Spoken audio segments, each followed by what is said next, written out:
जय हिंद मेरे प्यारे साथी। सीपीसीटी के एग्जाम देने से पहले सीपीसीटी के एग्जाम से रिलेटेड कुछ ऐसे फैक्ट हैं जो आपको पता होना चाहिए। यदि आप एग्जाम देने जा रहे हैं तो उससे पहले ये बातें आपके माइंड में जरूर होना चाहिए।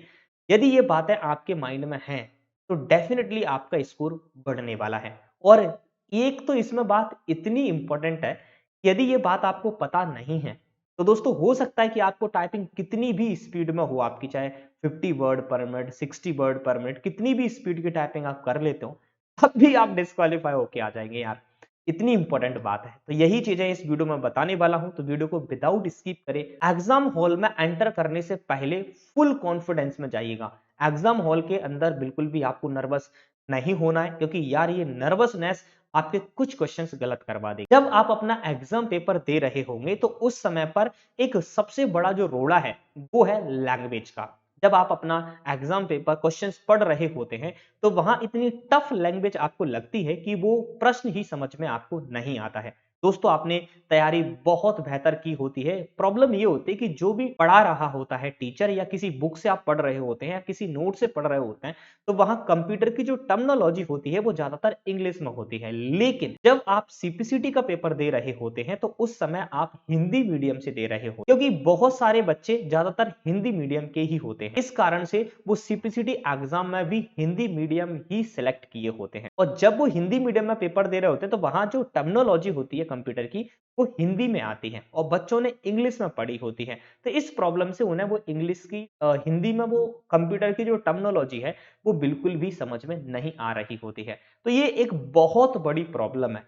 इस प्रॉब्लम से बचने के लिए आपको क्या करना है, आपके क्वेश्चन के राइट टॉप में एक लैंग्वेज का ऑप्शन दिया होता है और उस लैंग्वेज के ऑप्शन को सिलेक्ट करके आप अपनी लैंग्वेज को हिंदी से इंग्लिश में ट्रांसलेट कर सकते हैं और इंग्लिश से आप हिंदी में ट्रांसलेट कर सकते हैं। फिर आप अपनी टर्मिनोलॉजी को कुछ बेहतर समझ सकते हैं, क्योंकि आप दोनों मीडियम को मिक्स कर लेते हैं और आपको वो क्वेश्चन कुछ हद तक समझ में आने लग जाता है। पेपर के अंदर क्वेश्चन सॉल्व करने के लिए आपको एलिमिनेशन मेथड का यूज करना ही होगा। यदि आप क्वेश्चन के अंदर एलिमिनेशन मेथड यूज नहीं कर रहे हैं तो यार आप बहुत बड़ी गलती कर रहे हैं। अगर कोई ऐसा क्वेश्चन है जो आपको समझ में नहीं आ रहा है तो यार आप उसके 4 ऑप्शन जो दिए हुए हैं उन 4 ऑप्शन में से आप उन्हें एलिमिनेट करना स्टार्ट करिए। आप 4 ऑप्शन में से देखिएगा कि ये ऑप्शन सही नहीं हो सकता है, ये ऑप्शन सही नहीं हो सकता है, इसमें से मुझे लगता है ये ऑप्शन सही हो सकता है। और यदि आप लोगों ने प्रिपरेशन की है तो आपको 3 ऑप्शन उनमें से हटाने में कोई प्रॉब्लम नहीं आएगी और उसमें से आप आसानी से निकाल लेंगे कि इसमें से आंसर ये होना चाहिए। जब आप अपना एग्जाम सबमिट कर देते हैं उसके बाद जस्ट बाद एक इंग्लिश की टाइपिंग आपकी स्टार्ट हो जाती है। पेपर सबमिट करने के जस्ट बाद आपकी इंग्लिश की टाइपिंग स्टार्ट हो जाती है और जैसे ही आप इंग्लिश की टाइपिंग सबमिट करेंगे वैसे ही हिंदी की टाइपिंग भी स्टार्ट हो जाती है। तो दोस्तों जब भी आप जैसे ही एग्जाम हॉल में टाइपिंग स्टार्ट होगी तो वहां कीबोर्ड की जो आवाज है वो बहुत ज्यादा गूंजने लग जाएगी। जैसे ही कीबोर्ड की आवाज एग्जाम हॉल में गूंजेगी तो आपके माइंड में एक बात आएगी कि यार ये बच्चे कितने स्पीड में टाइपिंग कर रहे हैं, मैं तो यार इतनी स्पीड में टाइपिंग कर ही नहीं रहा हूं। यदि ये बात आपके माइंड में आती है तो आपको एक बात याद रखनी है कि ये कोई कॉम्पिटिटिव एग्जाम पेपर नहीं है। ऐसा नहीं है कि सामने वाला बच्चा ज्यादा स्पीड से टाइपिंग करेगा तो यार वो मेरिट लिस्ट में आ जाएगा। ये एक इंट्रेंस एग्जाम है। आपको पता है आपने घर पर टाइपिंग करी है, जिस स्पीड से आपने टाइपिंग करी है उस स्पीड से आपके 20 वर्ड पर मिनट हिंदी में निकल जाते हैं, 30 वर्ड पर मिनट इंग्लिश में निकल जाते हैं। तो आप वैसे ही टाइपिंग करिए। ये माइंड में बिल्कुल भी मत लाइएगा कि यार इतनी तेज आवाज आ रही है इसका मतलब सामने वाला ज्यादा स्पीड से टाइपिंग कर रहा है तो मुझे भी ज्यादा स्पीड से टाइपिंग करनी चाहिए। अगर ये आपके दिमाग में आई बात तो डेफिनेटली आपकी गलतियां होना स्टार्ट हो जाएंगी और जैसे ही गलतियां होना स्टार्ट हुई तो डेफिनेटली आपकी स्पीड भी गिर जाएगी। इस चीज से बचने के लिए दोस्तों आप दिमाग के अंदर ये बात क्लियर कट याद रखिएगा कि ये कोई इंट्रेंस एग्जाम, ये कोई कॉम्पिटिटिव एग्जाम नहीं है, ये एक इंट्रेंस एग्जाम है।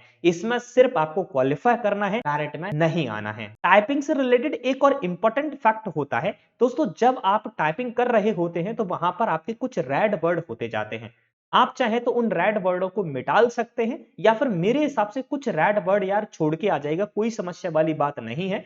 ऐसा नहीं है कि अगर आप वहां पर 10 या 5 या 20 रेड वर्ड छोड़ देते हैं तो गलतियां होने के कारण आपको डिस्क्वालीफाई कर दिया जाएगा। ऐसा कुछ नहीं है। क्वालिफाई और डिस्क्वालीफाई आपकी स्पीड के कारण होता है। लेकिन अगर आपको टाइपिंग करते समय एक ऐसी प्रॉब्लम हो रही है कि आप टाइपिंग करते जा रहे हैं तब भी वहां सारे रेड वर्ड होते जा रहे हैं, आपने वहां स्पेलिंग मैच कर ली तब भी रेड हो रहे हैं, तो हो सकता है कि आप बहुत बड़ी प्रॉब्लम में फंसने वाले। और इस प्रॉब्लम से बचने के लिए आपको क्या करना है दोस्तों, और यदि आप इस प्रॉब्लम में फंस जाते हैं और आपको कितनी भी टाइपिंग की स्पीड आती है तब भी आप डेफिनेटली डिस्क्वालीफाई हो। आप चाहते हैं इस प्रॉब्लम को सॉर्ट आउट करना, तो आप एक काम करिए, जितने भी आपके रेड वर्ड हुए हैं बैक स्पेस से उन सारे वर्डों को डिलीट कर दीजिएगा। जब तक डिलीट करिए तब तक आपका ग्रीन वर्ड डिलीट नहीं हो जाता। देन इसके बाद जो आपका येलो कलर से वर्ड हाईलाइट हो रहा है उसी वर्ड को नीचे टैप करिए, आप देखेंगे कि सारे वर्ड आपके ग्रीन होते चले जाएंगे। बहुत से बच्चों की एक थिंग है कि भाई यहां बैक स्पेस प्रेस करने से बैक स्पेस काउंट होता है, आपकी स्पीड गिर जाती है। ऐसा कुछ नहीं है, ये बैक स्पेस कभी भी काउंट नहीं होता है। यहां जितनी बार चाहें आप उतनी बार बैक स्पेस प्रेस कर सकते हैं और जितनी बार भी आप वर्डों को डिलीट कर सकते हैं। हाँ, हो सकता है आपकी एक्यूरेसी गिर जाए, लेकिन एक्यूरेसी अगर हाई आती है तो उससे भी कोई बेनिफिट नहीं मिलता है, और अगर एक्यूरेसी लो आती है तो उससे भी कोई घाटा। अगर आप इन बातों का ध्यान रखेंगे अपने एग्जाम पेपर के हॉल में, यदि आप इन बातों का ध्यान रखेंगे एग्जाम हॉल में, तो डेफिनेटली आप अपने स्कोर को बढ़ा सकते हैं। आपने ये वीडियो देख ली है और आप एग्जाम पेपर देने जा रहे हैं, और एग्जाम में अगर इन बातों की मदद से आपको हेल्प मिलती है तो यार वापस लौटकर इस वीडियो पर कमेंट जरूर कर दीजिएगा। एंड इसी के बाद आप इस वीडियो को और बच्चों के साथ शेयर कर दीजिएगा, जिससे कि आपको जिन बातों से हेल्प मिली है उन बातों से किसी और को भी हेल्प मिल सके। और ये वीडियो तभी शेयर करना है, तभी कमेंट करना है जब एग्जाम हॉल में एग्जाम देने के बाद आप इस वीडियो पर वापस आना। Thank you so much video देखने के लिए। चैनल पर नए हो तो फटाफट से सब्सक्राइब कर लो यार, फटाफट से सब्सक्राइब कर लीजिएगा, बेल आइकन प्रेस कर लीजिएगा, जिससे लेटेस्ट वीडियो का इंफॉर्मेशन आपको मिले।